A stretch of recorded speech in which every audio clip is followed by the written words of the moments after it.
Bueno, buenas noches.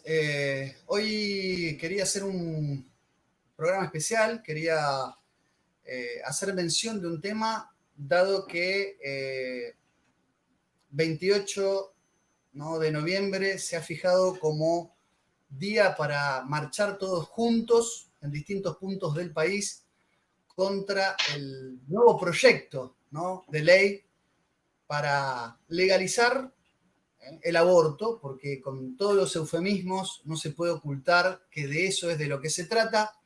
Y para estar hablando un poco del proyecto, ¿no?, y que nadie pueda decir que desconocemos contra qué nos estamos manifestando y contra qué estamos tratando de hacer frente, me acompaña un gran amigo, Emiliano Peralta. Él es abogado, asesora en el Congreso provincial a la diputada de la provincia de Santa Fe, a la diputada Amalia Granata, y lo considero un gran amigo. Tenemos un gran amigo en común que es Pablo Dávoli, así que bueno, Emiliano, te doy la bienvenida, gracias por compartir este tiempo conmigo.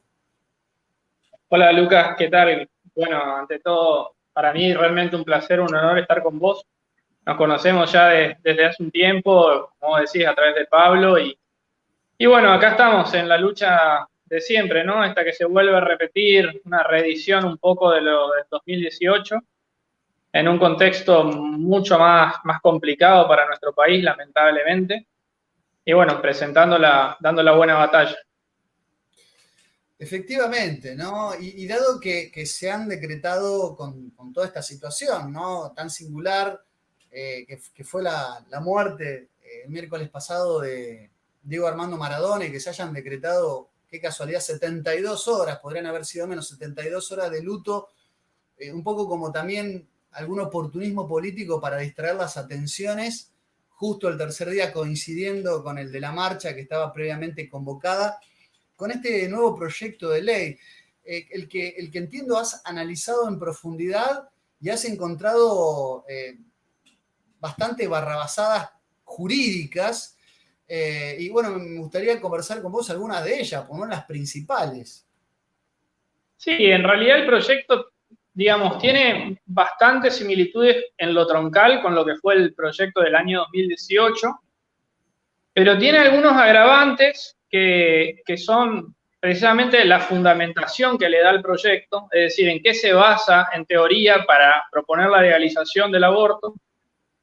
Tiene modificaciones al Código Penal que son realmente inentendibles y que realmente a uno le confirma la duda que tenía de si realmente el proyecto este es para ayudar o proteger a la mujer, y en realidad disipa toda duda, claramente no lo es.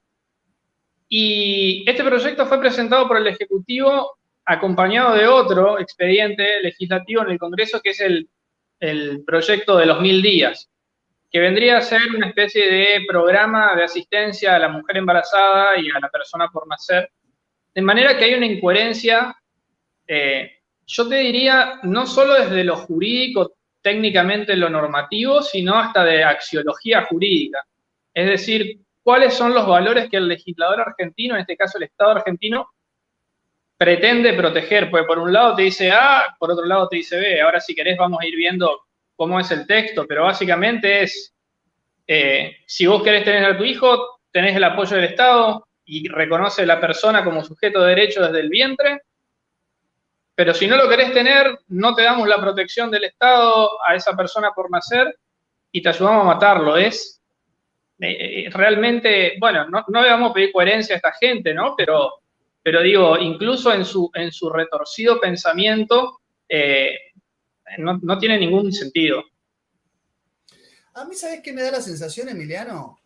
Que han querido como presentar en paralelo dos proyectos que, obviamente, insultando a la inteligencia de toda una sociedad, quedar bien con las dos posturas. O sea, se reconoce, pues ellos te van a decir, porque te reconozco al hijo en el vientre, incluso con otorgamiento de subsidios, pero a la persona, el cuerpo gestante, porque ya ni siquiera son mujeres, sino ahora con toda esta nueva argot, esta jerga pseudocientífica que se incorpora en el proyecto, en el cuerpo de la ley, pero si vos no lo querés tener, también tenés todas las garantías. Han querido hacer como una mixtura donde indudablemente dos posturas absolutamente incompatibles entre sí, me refiero a la verde y a la celeste, han querido hacer como un mix presentando en paralelo dos proyectos, que por supuesto que se desdicen uno con otro, ¿no? Incluso hay algunas cosas que me llamó la atención, lo de la semana 12, pero bueno, ya vamos a llegar a eso. Pero quisiera hacer, parece una maniobra distractora, como diciendo, no, en realidad reconocemos, pero al mismo tiempo no lo hacemos. Y con Yo la vida creo que humana no se puede, no hay grises, me parece a mí. no, pero yo Digo. creo que es más cínico que eso todavía, porque incito en la postura del gobierno y que se reflejan estos dos proyectos, que en apariencia es decir, bueno, podemos ayudarte a tenerlo o a matarlo, en realidad lo que está escondiendo es la postura, y en esto vamos a ponernos ya un poco más filosóficos, pero evidentemente posmodernista, o lo que queda del modernismo en realidad, que fíjate que el condicionante para tener la protección legal o no es el deseo de la madre. Entonces, hace una categoría entre seres deseados y no deseados. Pues si vos sos deseado, tenés toda la protección de los tratados internacionales, que después lo vamos a ver si querés, la Convención Americana sobre Derechos Humanos, la Convención sobre los Derechos del Niño, la protección del artículo del Código Civil, la Ley de Protección de Niños, Niñas y Adolescentes de la Argentina. Ahora, si no sos deseado, no tenés ninguna protección de parte de la ley. Y es un camino peligroso porque estamos haciendo dos cosas. Primero, sujetar una realidad objetiva y ontológica como es una persona distinta de la que lo está gestando, por un lado, y condicionando sus derechos al deseo de un tercero. Cualquier similitud con la esclavitud no es mera coincidencia. Pero por el otro lado, que también es, digamos, es terrible, es que caemos en el subjetivismo o el relativismo total y absoluto y en un constructivismo en el cual una persona es o reconozco a la otra persona en tanto y en cuanto yo tenga el deseo de reconocerlo, con lo cual no hay ninguna realidad objetiva, ni ninguna realidad científica. De allí lo que vos mencionabas, por ejemplo, de cuerpo gestante. No es casual que esté ahí. No es casual, es toda la misma matriz. Claro. Ahora, Emi, este proyecto, que es proyecto de ley de regulación del acceso a la interrupción voluntaria del embarazo y a la atención posaborto, ese es el nombre completo. Sí. Nuevamente, por empezar, lo que veo es que no tiene mucha inventiva o no han dejado volar la imaginación para inventar nada nuevo respecto al eufemismo de la interrupción, que sabemos que por definición interrumpir es el cese transitorio de un proceso para su posterior reanudación, con lo cual no se puede interrumpir un embarazo, o sea, no encaja en la definición del concepto de interrupción. En eso no hay nada nuevo.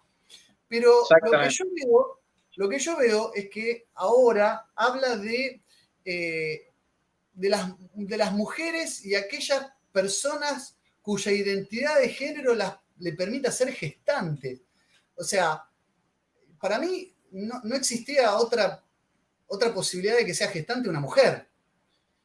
Bueno, biológicamente es así. En la Argentina, para la gente que no es de la Argentina, nosotros tenemos una ley de identidad de género, de manera tal que yo en el análisis que hice del proyecto no centré en esa cuestión porque nos guste o no, digamos, la ley esta que se sancionó en el año 2012 está vigente, de manera que no quise encarar la cuestión por ese lado, independientemente de que todos sabemos que la única realidad biológicamente preparada para gestar es la mujer. Pero tiene que ver con esto que te digo, ¿no? De quitar cualquier elemento subjetivo y dejarlo librado a la construcción social o a la construcción personal de qué es una persona que pueda gestar. Y en el caso, lo mismo, ¿qué te viene del relato abortista? No, es persona en tanto en cuanto la madre lo desee. No sé, el otro día me... Sí, no, en el artículo 2 dice, las mujeres y personas con otras identidades de género con capacidad de gestar tienen derecho a... digamos, como está redactado, es las mujeres y otras personas que biológicamente entiendo son mujeres, con otras identidades de género con capacidad de gestar. Ahora, la capacidad de gestar no sé si está en el hecho de su género biológico, de su sexo biológico, o en esas otras identidades. O sea, si la identidad fuera, no sé, bueno, no importa. O sea, me da la sensación de que la capacidad de gestar ni siquiera estaba puesta en esa naturaleza biológica, sino en aquel género por el cual la persona hacía opción, digamos, si hacías Es que opción además, por es que una además, vaca, también te puedes embarazar. No me queda claro, no lo es pude que terminar además de entender. legislativamente además, y como técnica legislativa además, es un absurdo, porque todo se reducía a poner la gestante y listo.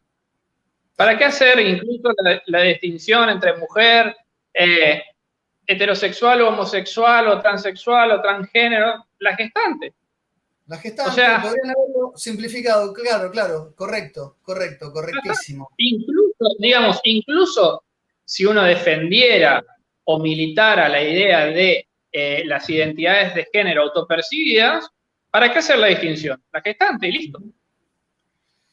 Emiliano, ¿cómo es el tema? Porque nosotros tenemos reforma del 94 de la Constitución, artículo 75, inciso 22, tratados internacionales con jerarquía constitucional, ¿no?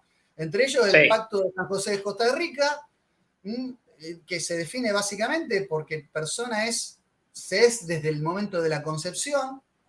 Hay una palabrita en general desde el momento de la concepción que se ha utilizado para decir que hay excepciones. Y la Convención de los Derechos del Niño. Me gustaría que expliques para la gente brevemente lo de las reservas y por bien. qué también la Convención de los Derechos, de los Derechos del Niño también implica en las reservas que hace nuestro país que niño es desde el momento de la concepción hasta los 18 Bien. años. Bueno, básicamente, como vos bien mencionaba, en el 94 se le da dentro de las facultades del Congreso de la Nación. Vos sabrás que la Argentina en realidad no nació desde un Estado central, sino que fue a la inversa. Las provincias delegaron en el Congreso de la Nación algunas facultades. El artículo 75 del 94 se reforma de manera tal que entre las facultades que tiene el Congreso es la de celebrar tratados y acuerdos internacionales con las demás potencias extranjeras y organismos multilaterales. Además, incorpora una serie de tratados internacionales a los que le da jerarquía constitucional, es decir, misma jerarquía que la Constitución. Aquí que esos tratados internacionales son numerus clausus, no apertus. ¿Qué quiere decir esto? Que los que tienen jerarquía constitucional son los que dice el 75, inciso 22, no los otros. Bien, dentro de eso está la Convención sobre la Convención Americana de Derechos Humanos, que obviamente señalabas, que dice que la vida se protege en general desde la concepción, y la Convención sobre los Derechos del Niño. Esta Convención sobre los Derechos del Niño dice que se es niño desde que toda persona es niño hasta los 18 años, y por ende entra dentro del régimen de la Convención. Ahora bien, yendo a lo que vos me preguntabas, ¿cómo un país ingresa a un tratado internacional?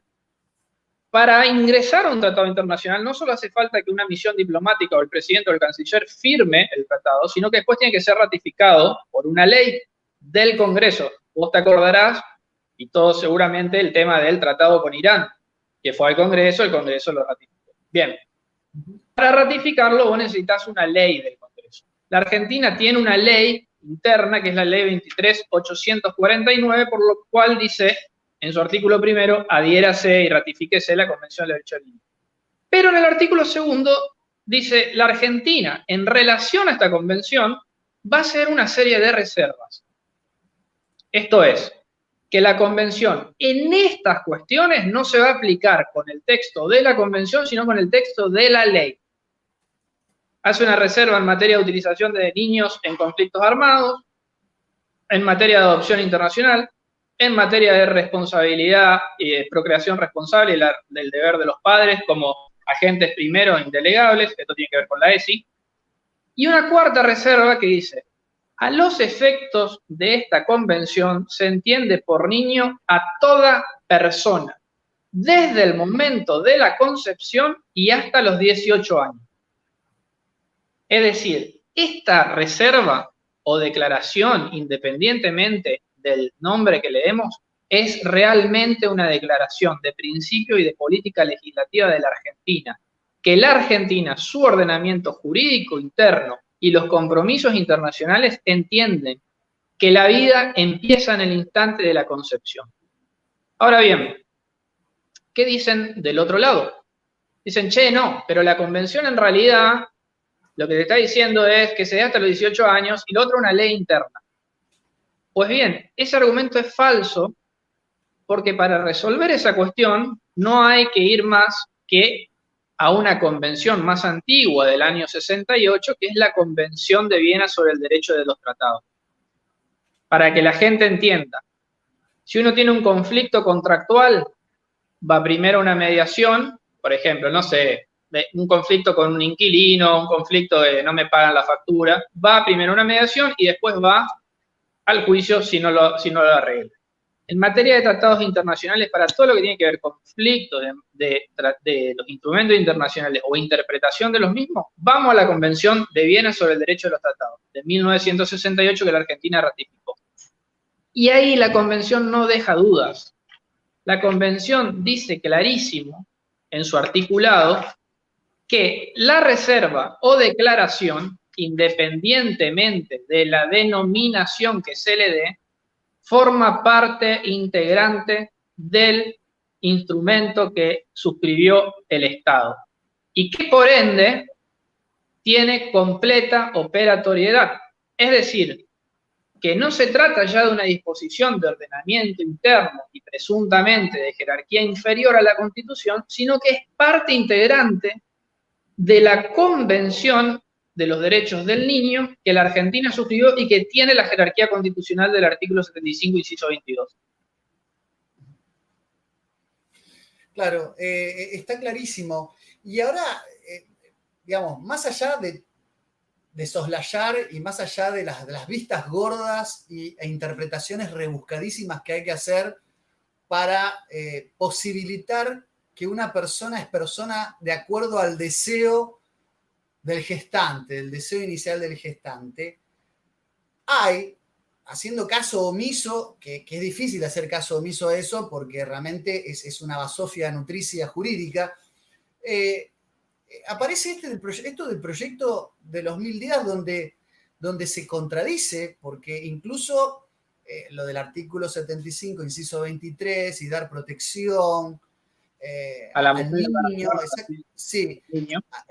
Incluso está la posibilidad de un subsidio, digamos, de una especie de apoyo económico, una contribución, una retribución, que, no retributivo, perdón, que considera a que puede ser desde la semana 12, con la posibilidad de quedar en un limbo, de que haya un ser que quede en un limbo entre la semana 12 y la semana 14. Explícanos un poco eso porque es de antología esto. Bien, si uno lee el proyecto, dice que el acceso al supuesto derecho al aborto está garantizado de manera libre y sin expresar causas ni circunstancias extraordinarias hasta las 14 semanas de gestación inclusive. Después hablamos de las excepciones, de las dos excepciones. Exacto, es la regla, digamos. Bien. Hasta las 14 semanas, inclusive, aborto libre. Bien, con lo cual uno entendería que no hay sujeto de derecho ahí, pues si no, no podríamos hablar de que tenemos toda esta normativa que lo protege.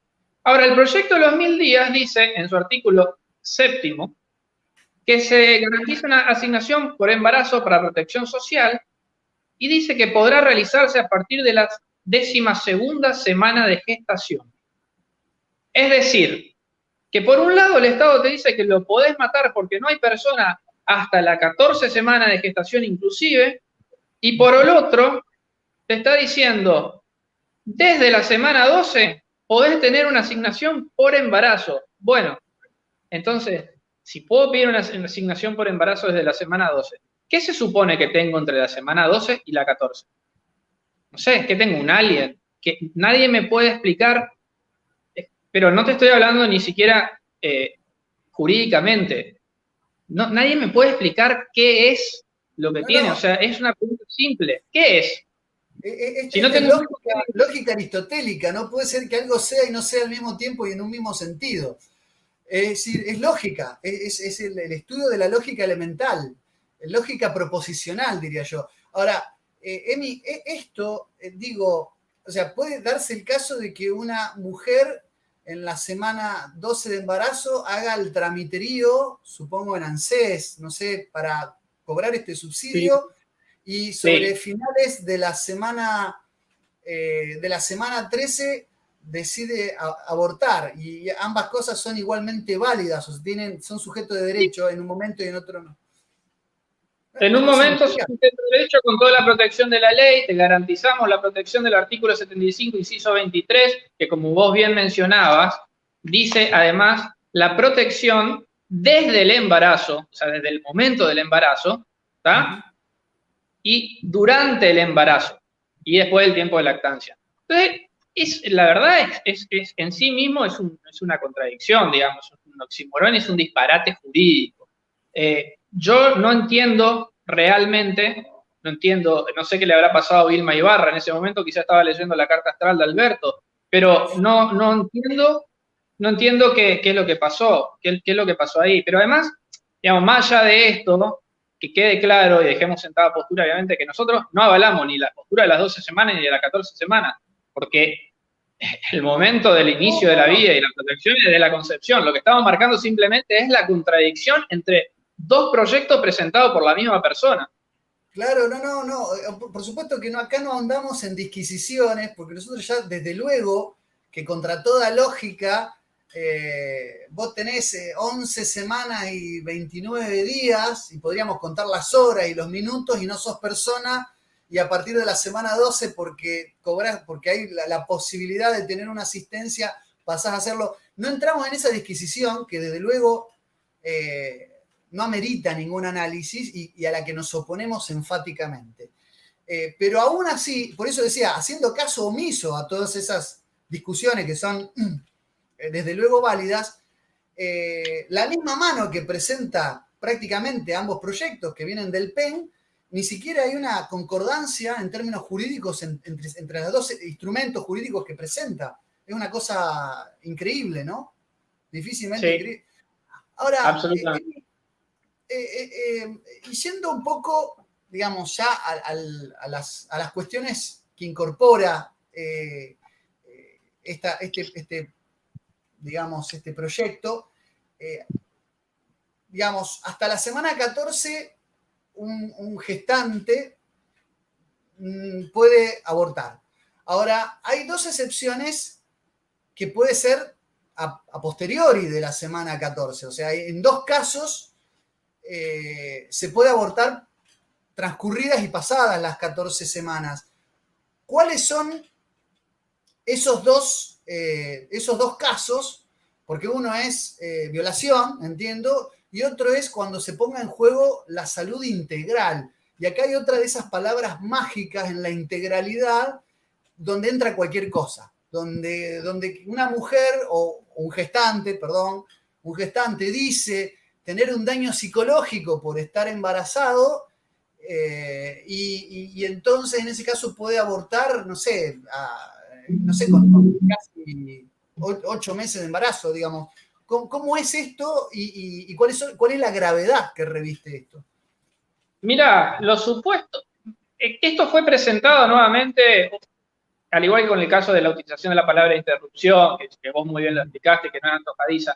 Esto fue presentado con la idea de decir, nosotros no venimos más que a regular lo que el Código Penal ya estipula y lo que han establecido todos los tribunales.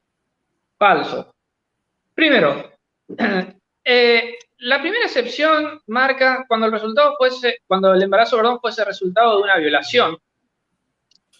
Y el segundo dice, cuando hubiese peligro a la vida o a la salud integral de la persona que está. Vamos a ir por partes. Y quiero empezar ahora con el inciso segundo, porque el caso de la violación es más complicado y voy a tener que hacer bastante consideraciones. Tengo que hablar del fallo FAL, que es el Roe versus Wade de nuestras pampas. O sea, es mucho más complicado. Vamos por el tema de salud para la vida, peligro para la salud o la vida integral. Primera aclaración. El Código Penal de la Nación, actualmente, de 1921, y que todavía tiene vigencia, establece esta causal, la cual se considera como aborto terapéutico, pero con una sustancial diferencia. Dice, grave peligro, acá no está la palabra grave, para la vida y la salud de la madre, y que este peligro, y esto desaparece en este proyecto, no pueda ser evitado por otro medio. Es decir, que en la legislación de 1921 y que aún tiene vigencia, el aborto, primero, no es un derecho, acá lo establece como un derecho, porque dice la persona gestante tiene derecho a decidir y acceder. En el régimen actual no es un derecho, es solo una causal de no punibilidad. Quiere decir que el aborto sigue siendo un delito, nada más que por circunstancias excepcionalísimas, como estar en peligro la vida de la mujer, no lo va a penalizar, pero sigue siendo delito. Acá, en cambio, lo transforma en derecho. Segundo, la ley actual dice grave peligro. El proyecto no dice grave, dice peligro.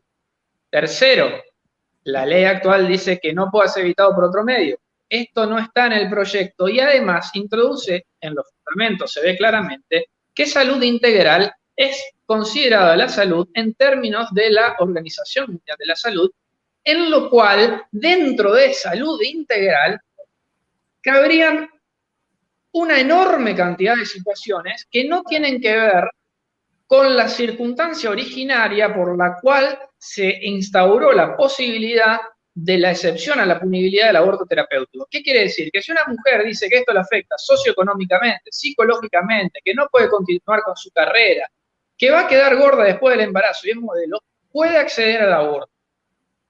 Y una cosa más voy a decir. El proyecto del año 2018 hablaba de inviabilidad de la vida fuera del útero o malformaciones graves y permanentes en el feto. En este proyecto lo sacaron porque no quedaba listo para ellos, pero aquí, que uno viendo la experiencia extranjera, España, Islandia, que no tiene más chicos con síndrome de Down, la semana 14 inclusive es tiempo suficiente para tener un diagnóstico de un chico con síndrome de Down. Por lo tanto, ahí ni siquiera hay que explicarlo. Pero si el diagnóstico fuese posterior, dentro de la causal de afectación de salud, porque salud integral, uno puede decir, no, yo no voy a poder manejarme con un chico Down. Y eso es motivo suficiente para acceder a la interrupción voluntaria del embarazo. Y eso no lo digo yo, esto se ve en otros países. Bajo este mismo régimen legal aquí propuesto, se esconde también esta mentalidad eugenésica. Sí, clarísimo, clarísimo. Empiezan a entrar un montón de variables. Digo, yo tratando de pensar un ejemplo práctico, aunque sea hipotético, con la posibilidad de que por salud integral entre cualquier presunto malestar declarado por el gestante que pueda servir de excusa como para abortar. Con lo cual, pero que además 14 semanas se transforma también en otro eufemismo absolutamente, una frontera muy endeble, ¿no? Porque totalmente, porque además no tenés límite no hay límite temporal al momento de la gestación para las excepciones tampoco, o sea, ese límite de las 14 semanas es un límite antojadizo y que lo pusieron basándose en legislación de derecho comparado. Hay países que lo ponen en 12, países que lo ponen en 14. ¿Qué más da? ¿Qué diferencia hay? El niño es niño desde la concepción y a los 6 semanas tiene latiendo el corazón. Pero digo, más allá de eso, esta excepción en realidad va a dejar de ser excepción y va a ser la regla. Porque además no se necesita ni ninguna constatación. Y además te voy a poner el ejemplo del caso de Uruguay. Uruguay, que tiene una legislación de aborto mucho más laxa que la nuestra, incluso antes de que la mujer dé el consentimiento definitivo para la práctica abortiva, debe consultarse con un equipo interdisciplinario. Le ofrecen las otras opciones que hay. Acá no se habla en el proyecto en ningún momento de eso. Parece que lo que buscan es que la mujer aborte y ya. Y eso es todo. Esa es la realidad.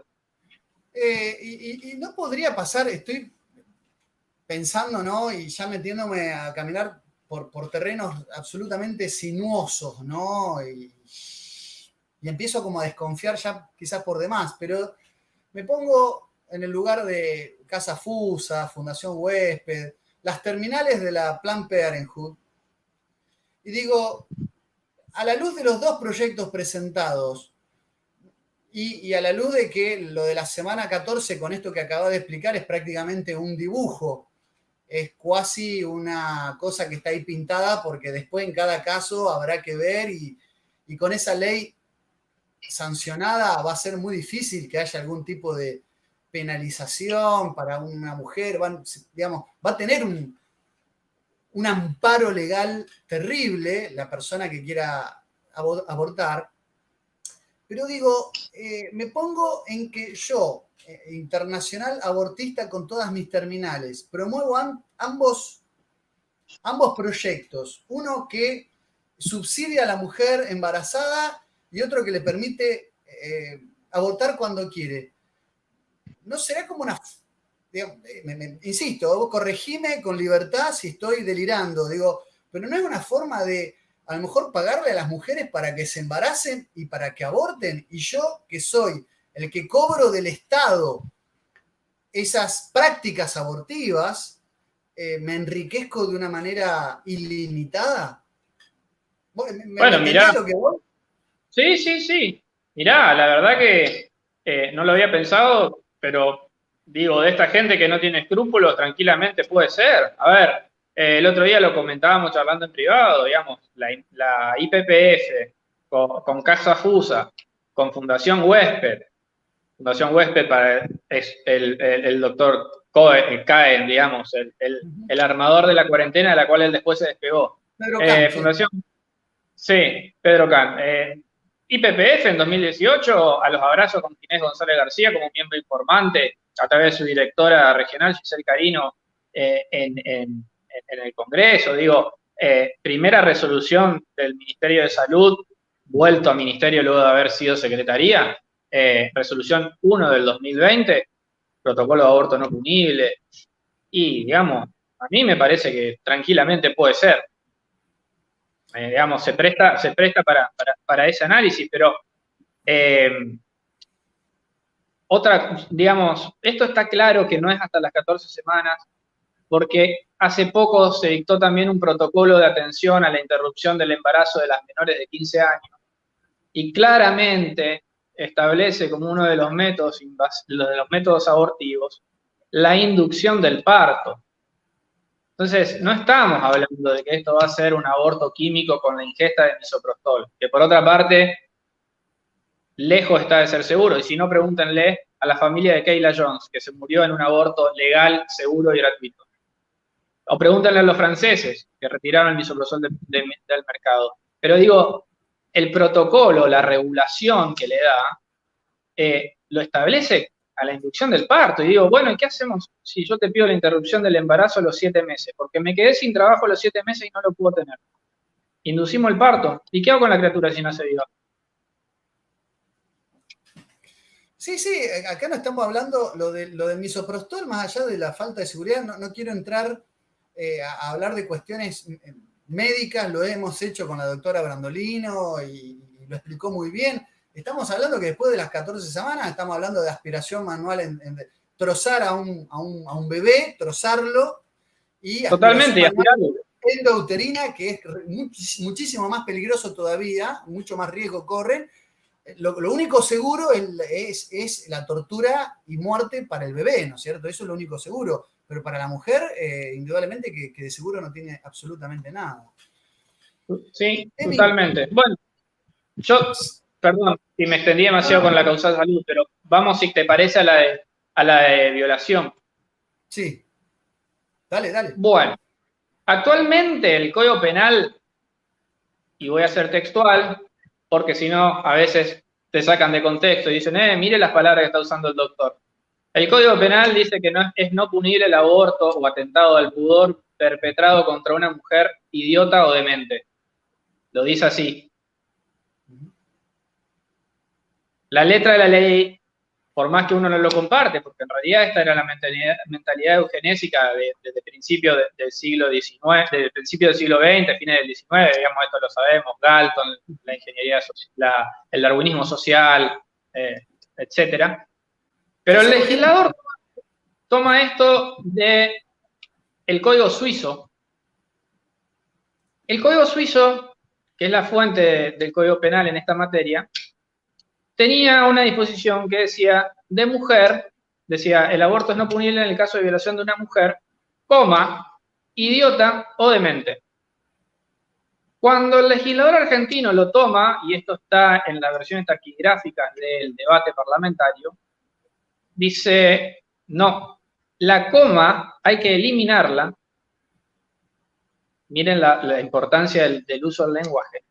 Para que diga, violación de mujer, idiota o demente. Con lo cual, hay una deliberada acción del legislador argentino en ese momento de eliminar la coma y circunscribir a los casos de violación de mujer, idiota o demente. Más allá de eso, dice, mujer, idiota o demente, punto. En estos casos, dice, es necesario el consentimiento del representante, porque claro, una mujer privada de la razón no puede haber consentimiento para que se le realice un aborto.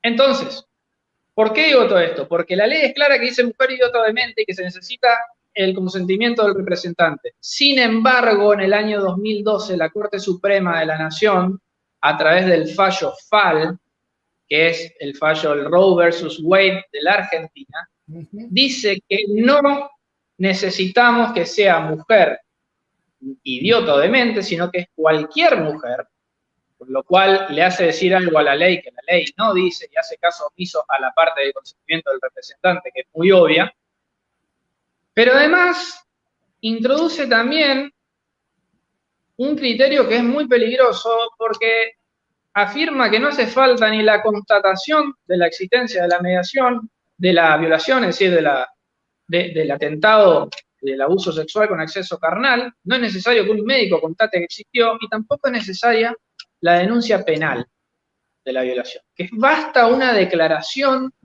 de la mujer en el sentido de que fue violada para poder tener un aborto practicado en condiciones de supuesta legalidad. Y este proyecto viene a reflejar lo que dice el fallo FAL. Porque a partir del fallo FAL se fueron dictando numerosos protocolos de aborto, ¿no? Los cuales son obviamente inconstitucionales, porque la materia penal es una materia reservada exclusivamente al Congreso de la Nación. Uno no puede legislar a través de un ministerio o de un decreto, ni siquiera de una ley provincial. Y esto lo digo con conocimiento de causa por el tema de la provincia de Santa Fe. Nosotros sabemos que Rosario era pionera en esta máquina sanguinaria de matar. La diputada, por entonces diputada Silvia Augsburger, pretendió hacerlo por ley. Obviamente estos protocolos son inconstitucionales y ellos lo saben. Lo que pasa es que les importa poco y nada. Pero saben que es así, porque si no, no estarían planteando la legalización a través de la ley, que es el camino previsto en la Constitución y en el Código Penal. Entonces, todo lo malo que tiene FAL lo trae este proyecto. Todo lo malo. Ni hablar del consentimiento en las personas menores de edad. Para las menores de edad de 13 años no se necesita ningún consentimiento ni declaración jurada, perdón, consentimiento sí de los padres, pero no declaración jurada de la violación, presume que existió. Esto está escondido bajo la supuesta égida, bajo la supuesta mentira, la falacia de que las mujeres son víctimas de violencia obstétrica o de la supuesta revictimización de la mujer al momento de hacer la denuncia del ilícito penal, pero en realidad lo que esconde es la impunidad para el violador y la imposibilidad de darle una solución a esa chica que muchas veces es violada sistemáticamente dentro del seno familiar, y de eso tenemos ejemplos. Entonces, ¿qué es lo que hace el Estado? Dice, te destruimos el bebé, te lo cortamos en pedacitos, lo tiramos en una bolsa de residuos patológicos y vos te volvés a tu casa a convivir con el tipo que te viene violando hace 13 años. Sí, se esconde la evidencia abajo de la alfombra, ¿no? En este caso, en una bolsa de residuos patógenos, que es una vida humana que acaban de matar. Totalmente. La prueba contundente de la violación, así como la prueba contundente y por excelencia del adulterio es el hijo extramatrimonial, la prueba contundente de la violación con acceso carnal es la existencia de un embarazo.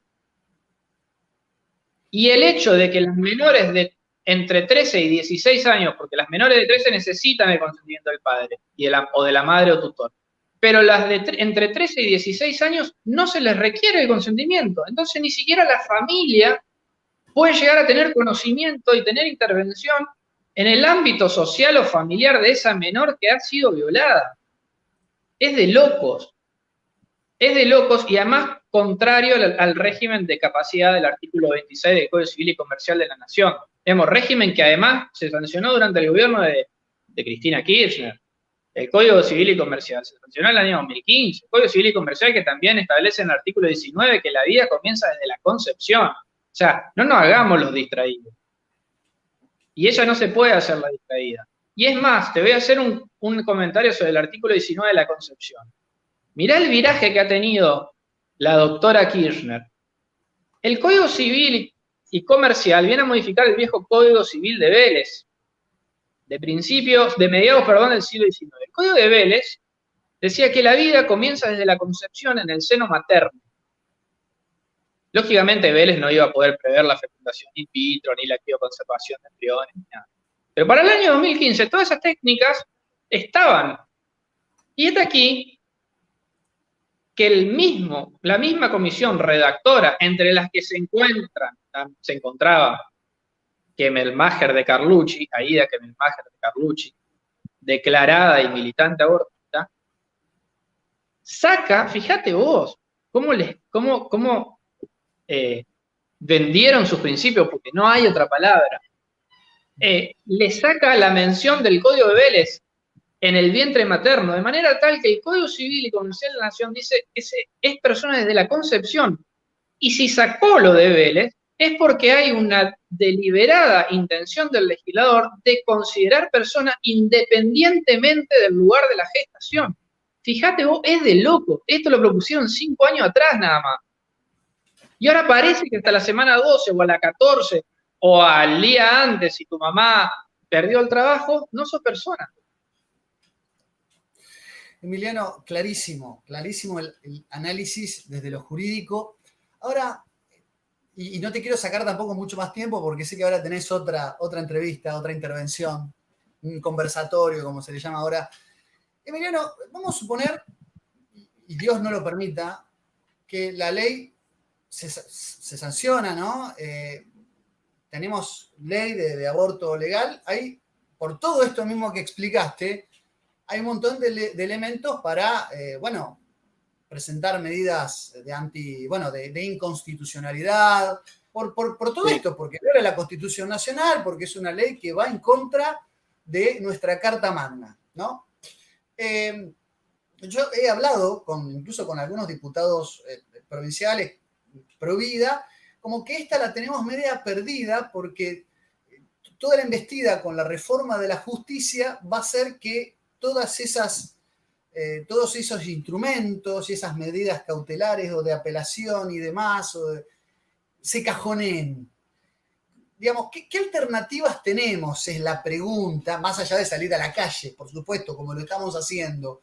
¿Qué alternativas hay? Porque, digo, si esto fuera tan así, de que el Poder Ejecutivo, en connivencia con la anuencia del Poder Judicial, después cajonea o entorpece, y por eso también hay toda una intentona de reforma del Poder Judicial para tener, jueces adictos y adeptos y demás términos, cerremos el Congreso. Yo les decía, pero entonces cerremos el Congreso, porque esta es la antesala de un sistema dictatorial donde se presentan leyes que se aprueban por el Congreso, pero son inconstitucionales, y después quedan en el Poder Judicial adormecidas o trabadas, etcétera, etcétera. Para eso no gastemos tantos recursos en la división de poderes y demás, y declaremos esto como un régimen despótico y no sé, y guerra civil, no sé, ¿viste? Quiero ser cuidadoso con la imagen. Lucas, esto viene pasando... Te lo pregunto como ciudadano y preocupado, como padre y como ciudadano argentino, te lo pregunto de todo corazón. ¿Qué podemos hacer? Mirá, Lucas, esto viene pasando desde el 2012. el fallo que yo te menciono, el fallo FAL hace precisamente lo que vos estás diciendo. El fallo FAL está legislando, la Corte está legislando. Primera cuestión del fallo FAL. En el fallo FAL no había caso. Es decir, la situación fáctica ya se había agotado. Ya le habían practicado el aborto, desgraciadamente, a la menor. Es decir, que estamos ante el primer caso en la República Argentina en el que un tribunal falla sobre una situación que ya está resuelta. No debería existir fallo FAL. No debería existir fallo FAL, porque no había caso, en primer lugar. En segundo lugar, la Corte está legislando, porque dice, nosotros entendemos que el código tiene que decir violación, y no violación de mujer idiota o demente, y no el requerir el consentimiento. Entonces decís, che, flaco, pero pará, la ley te está diciendo una cosa, y vos en tu sentencia estás creándole derecho. Entonces, ¿para qué tengo el Congreso? Directamente le voy a poner a la ya fallecida, ¿cómo es la jueza esta? Que integraba la Corte, a Argibay, la voy a poner a Argibay a que legisle. Argibay. Claro, le voy a poner a Argibay a que legisle y cierro el Congreso. No, porque hicieron eso. No solo eso, después le dice al Ministerio de Salud que tiene que dictar un protocolo de aborto no punible y a las provincias hacer lo mismo. Cuando en realidad, además de todo eso, de la gravedad de la división de poderes, la materia salud es una materia reservada a las provincias, no delegadas al Congreso de la Nación. Por algo tenemos un Ministerio de Salud provincial, por algo tenemos hospitales provinciales. Bueno, todo eso es falso. Yendo a tu pregunta. A ver, yo creo que en esto hay que ser, el panorama es complejo, pero tampoco hay que ser fatalista. Nosotros como abogados tenemos que ser inteligentes en la vía del planteo. Es decir, tenemos que ver si corresponde accionar ante la justicia ordinaria, o sea, de la provincia, o ante la justicia federal. ¿Está? Como primera medida. Después tenemos que ver qué es lo que vamos a atacar de la ley. Es decir, en qué vamos a fundamentar nuestro recurso o eventual medida autosatisfactiva, que esa también es otra cosa. ¿Qué acción vamos a imponer? ¿Qué tipo de acción? ¿En qué lo vamos a fundamentar? Porque acá no se trata, tened en cuenta esto, que no se trata de exponer el mejor argumento o más valedero, sino el que las cortes nos puedan hacer lugar. ¿Está? Sí. Suena medio feo, pero es lo que nosotros tenemos que pensar si vamos a accionar entre los tribunales. Y segundo, no segundo, porque ya perdí el orden, pero eventualmente esta cuestión va a llegar a la Corte Suprema de Justicia, así como llegó FAL.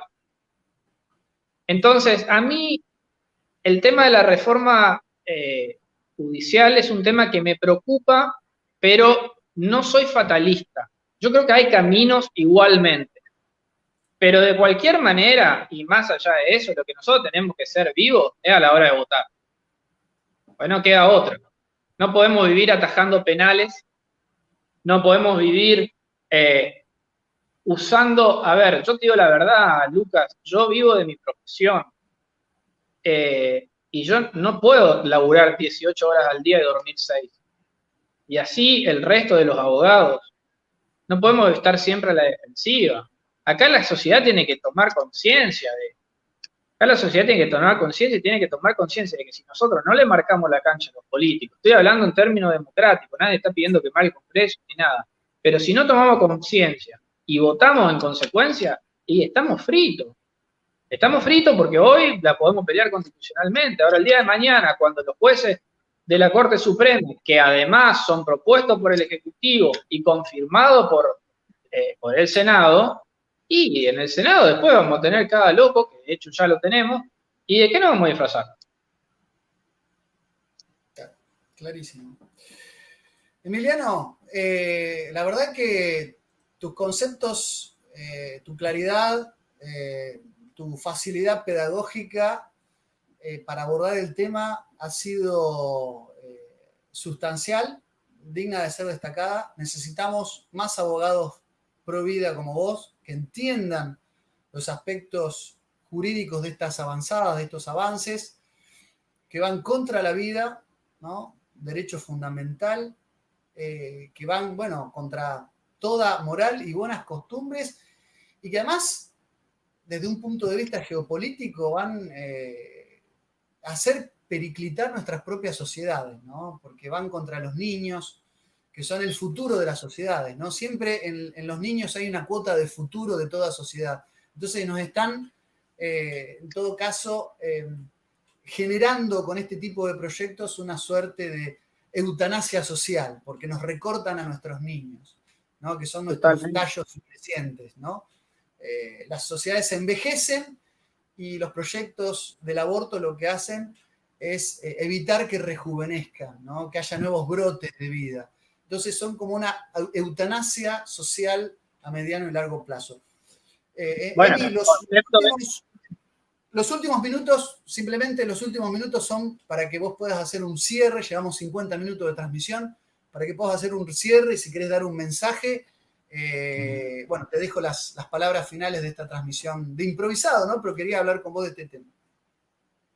Bueno, Lucas, te agradezco las elogiosas palabras. Este es el trabajo que el otro día me preguntaban desde cuándo que defendés la vida de la Concepción. Digo, la verdad, no sé, desde que tengo uso de razón. El otro día estaba buscando un archivo en mi computadora y me encuentro una carta de lectores que le escribí en el año 2011 al diario 1 cuando Victoria Donda empezaba con sus dislates en televisión. Hay mucha manipulación con este tema.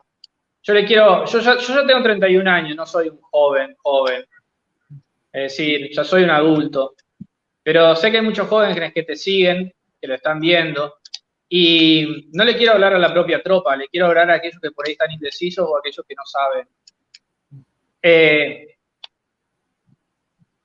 Yo entiendo que muchas veces uno quiera estar en rebeldía o que quiera estar haciendo la revolución, pero hacer la revolución con el apoyo de todos los medios de comunicación, de la IPPF, de Hollywood, del New York Times, del Fondo Monetario y de la ONU es un poco complicado. No se hace así la revolución. Hoy la primera revolución que tenemos y ser revolucionario en esta vida, en este momento, es ser pro vida. Se me pone la piel de gallina cuando hablo porque yo de verdad lo siento con todo el corazón y le dejo mi vida a esto. Defender la vida creo que es una de las satisfacciones más grandes que alguna vez ustedes puedan llegar a tener. Verle las caritas a los bebés cuando nacen. Nosotros acá tenemos un grupo de mujeres que acompañan a las mujeres embarazadas. No tiene nombre. No tiene nombre el momento en que la mujer que estaba pensando abortar decide no hacerlo. Porque son momentos mágicos. Es el milagro de la vida. Y si no crees no sos religioso y no es el milagro, no sé, poner el nombre que quieras, pero es el fenómeno de la vida que es algo increíble. Hay una utilización perversa de parte de esta gente, de hacerle creer a las mujeres que esto las empodera. Esto no las empodera, esto las destruye.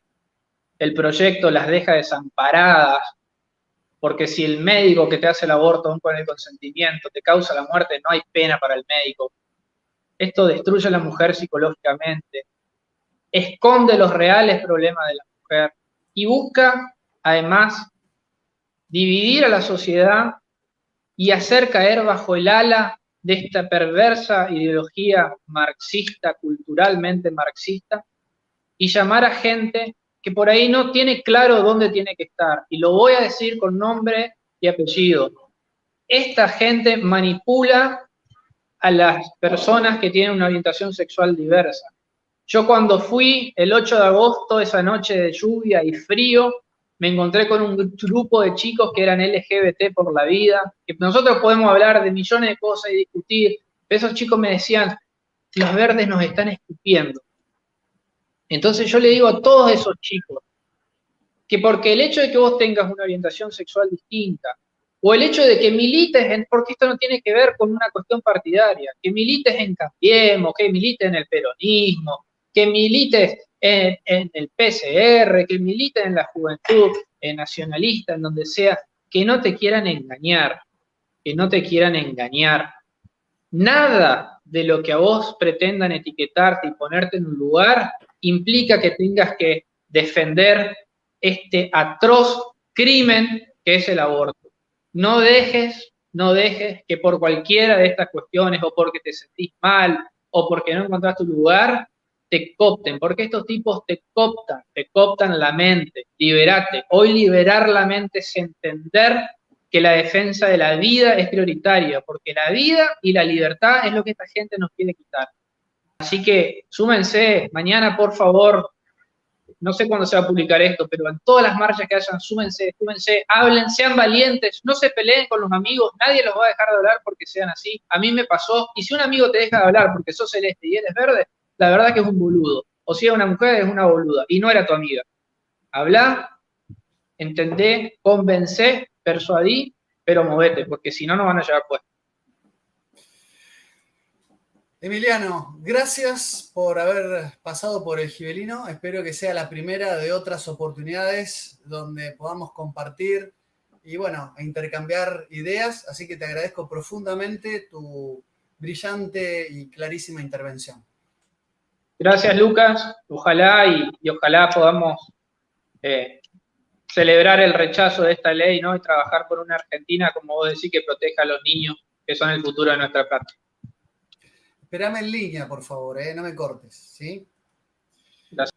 Decía Oscar Wilde que ¿no? aquellos hombres que son incapaces de pensar por sí mismos, ¿no? Aquellos hombres que son capaces de pensar por sí mismos no piensan en absoluto.